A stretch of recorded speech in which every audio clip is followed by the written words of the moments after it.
Really?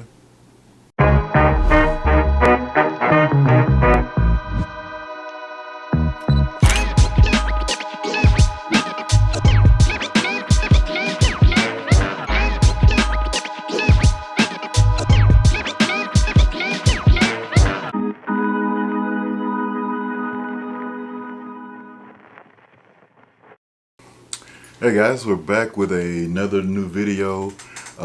Today I decided what we're going to do in this video is talk about, and actually it's going to be, I'm guessing probably a two-part series, and it's about purchasing film cameras.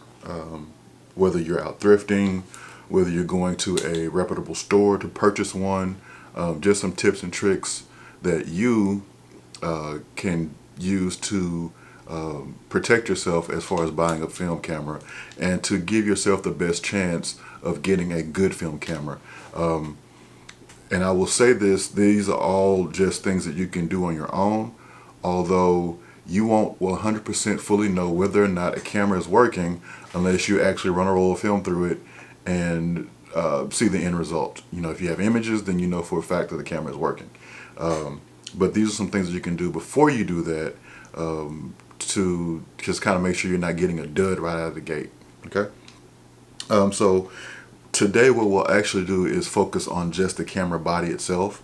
And if I feel like I have time, I may go into the lenses. So just bear with me. I haven't decided if this is going to be a two-part or a one-part video yet. We'll see how we get to what we get to. The first thing I'll tell you is whether you're buying a manual camera or a point-and-shoot camera, just I would say take yourself a test roll of film, something that you're not going to necessarily worry about developing, something you can get the tail out of easy, just to have something with you. And the reason I'm saying that is because one of the first things you want to test is, especially with a point-and-shoot camera, is whether or not the camera will actually advance the film. Some point-and-shoot cameras, when you put the film in, you know that when you pull the tail, it will wind a little bit, and that's your first roll. It's your first shot, I'm sorry. But there are other cameras that you'll put the film in, and it will actually wind all the way to the end, and that's your first. But the thing you really want to do is test the motor in the camera, make sure it's working, make sure it's advancing, make sure it'll rewind. You also want to do the same thing with film cameras, with manual cameras, I'm sorry. Is once you put the film in, let me open this one back. Once you put the film in and advance it across, when you cock the shutter to shoot it, if the film is in correctly, and if the camera is working correctly, when you cock the shutter, the rewind knob, I don't know if you can see that. Let me see if I can get it to focus. I don't have film in here right now, but when you cock the shutter, this rewind knob should move too. So if that's not happening, then odds are what you have is a camera that's not working properly in that regard. But before you say no to the camera, make sure that you do in fact have the film loaded correctly and it didn't just slip off the spool. The other thing that you want to check for is some cameras don't have it, but like this Olympus OM2N, it does have it. You can actually do a battery check, so you want to make sure that the contacts are working correctly and that you're getting power to the camera. Not all cameras are going to have that. Just for this, the most manual cameras, when it does have a battery in it, it's only working for the meter, so it's not necessarily a big deal or a deal breaker if the battery light's not coming on, because you only need it for the meter, and there's metering apps you can buy. You can buy an actual light meter to meter for you, or you can also just go by the 70-16 rule, which we'll cover in another video. You also want to make sure all your knobs and everything are turning accordingly and working properly.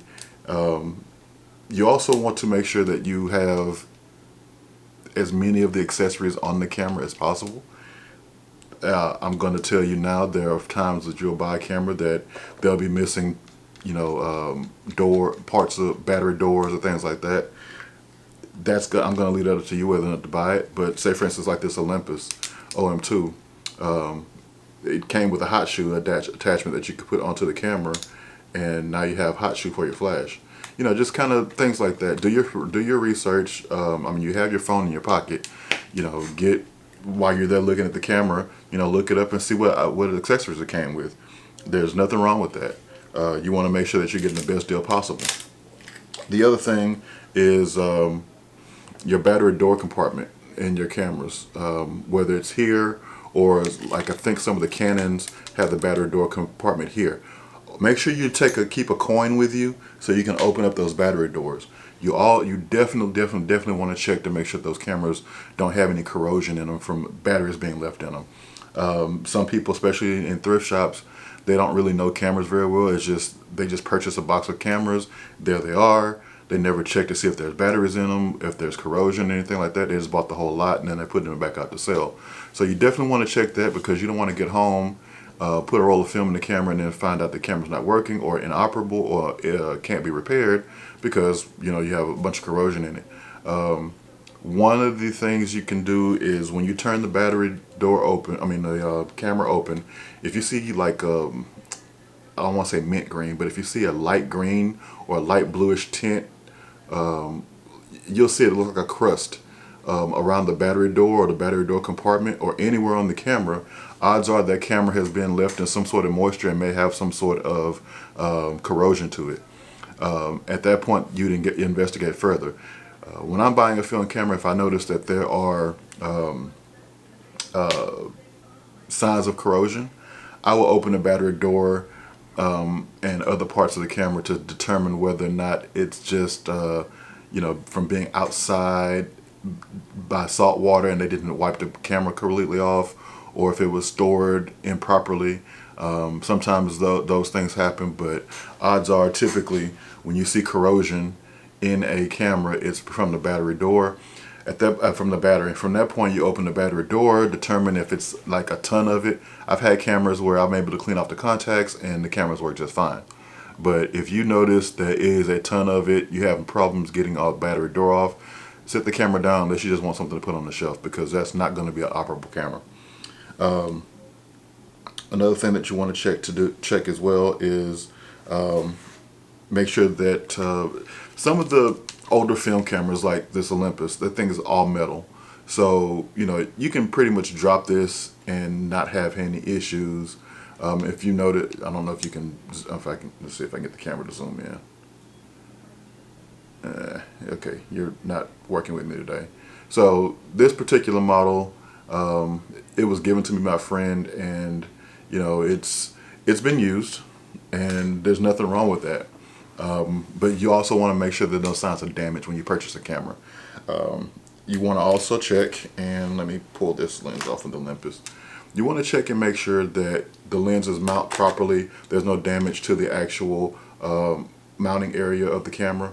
You also want to open it up, make sure that the mirror is actually in there and the focusing screen is actually in there.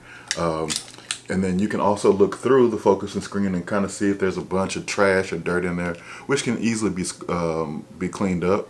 But you also want to make sure that it's not scratched up. The focusing screen. If the focusing screen is scratched, it's not necessarily a deal breaker, because you can find them online and have them replaced fairly inexpensively. Now, a mirror assembly, if the mirror has slid off, that's not necessarily a deal breaker either, because a lot of the mirrors will just put on with double-sided tape, and anybody who does camera repairs should be able to mount your mirror back on just fine. Whether they use double-sided tape, or in some cases I've known shops to use actual epoxy, in which actually holds a lot better and a lot longer. So for some people, and moving on, for some people the self-timer function on the camera is an important thing, so you want to test that. For me, it's not necessarily a huge deal. I don't really care about self-timers. That's not going to keep me from using or buying a camera. The other thing that you want to do is just loosely test the shutter speed. Just make sure that the camera is working properly. You know, cock the shutter, fire it, you know, listen for that shutter sound.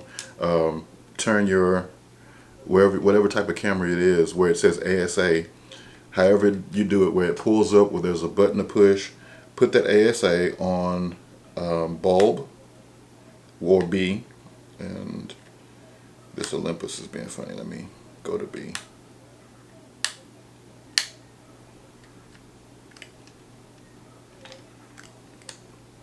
But you should be able to, there we go, hold that shutter open and it stay open as long as possible, as long as you're holding a button. So like for instance, like right now the shutter's open. If I release it, oh wait, hold on, I forgot the aperture is actually on the actual lens for an Olympus. So let me get that right.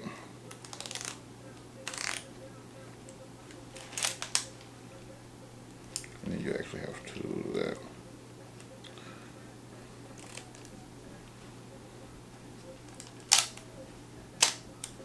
So that was that. So I pushed the shutter and released it. And so that is, that's how you know that the bulb function is actually working in the camera. And the reason you want to do that is because you want to make sure that the return springs in the camera are working correctly. And you also want to make sure that, of course, that you have control over your shutter and that it's not sticking or anything like that.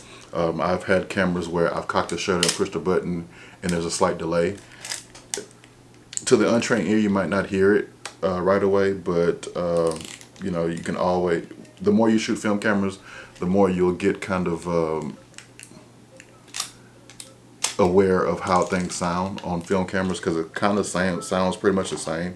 You'll know the most from shooting with it is, I'm sorry, I'm getting distracted. I have a neighbor across the street who likes to sit in the garage and play his music loud, and so if you hear a little small music in the background, I apologize. It's not loud enough to go complain about, but it is loud enough that you can hear it across the street because it's echoing. So sorry about that if you hear that.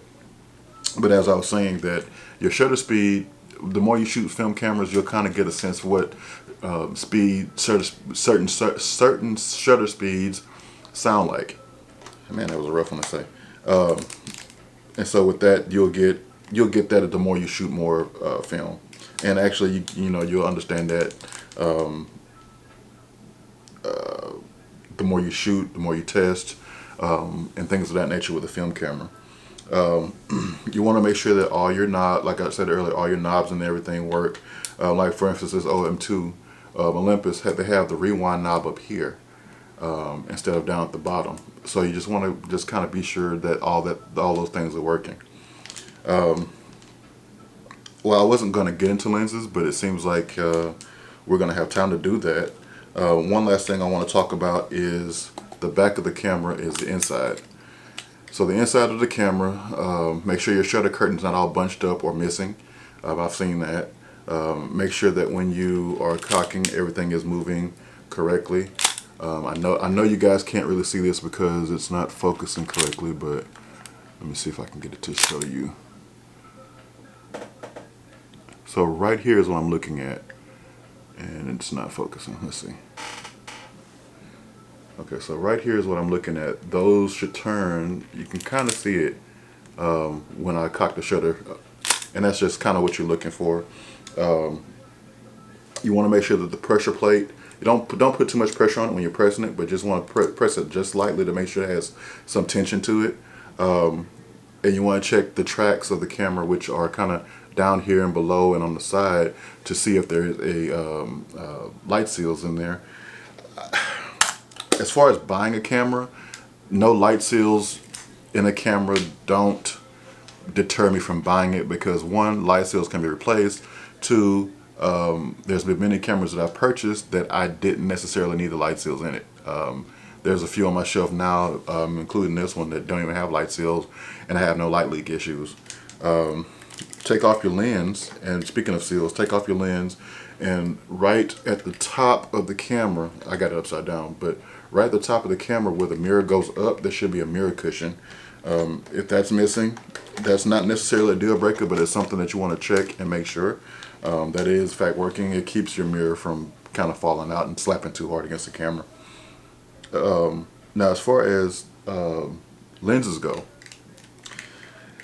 the main thing you really want to check with lenses is if the lens is a manual lens, you want to work the dial to make sure that the apertures, so a lot of lenses, and you can't see it, a lot of lenses have like a little flange here that you can move, and you can look at them and see if the aperture is working or not. But the problem with that, and that's a loose rule, the problem is that is a lot of cameras, a lot of lenses, especially a lot of older Canon lenses, the aperture won't flip up and down if you're just playing with it. You actually have to put it on the camera to engage it. So with that, you just kind of hold the camera up and move your aperture up and down to see if the blades are going in and out. And that, you can't, I wish I could show it to you, but because it's dark in the lens, you won't be able to see it. Actually, let me get one of my 4x5 lenses and show you exactly what I'm talking about. Let's see. Let me open it up so you can see where I'm talking about. Let's see, let me get you. Alright. So basically you want to take a lens and see, like right now you can see through the lens, and if I was to turn my aperture, that lens shuts up, you can't see anything. See, now there's a small hole there. And where's my dial? Okay. So open, closed, open, close. And see if I can get in there close and do that. Open,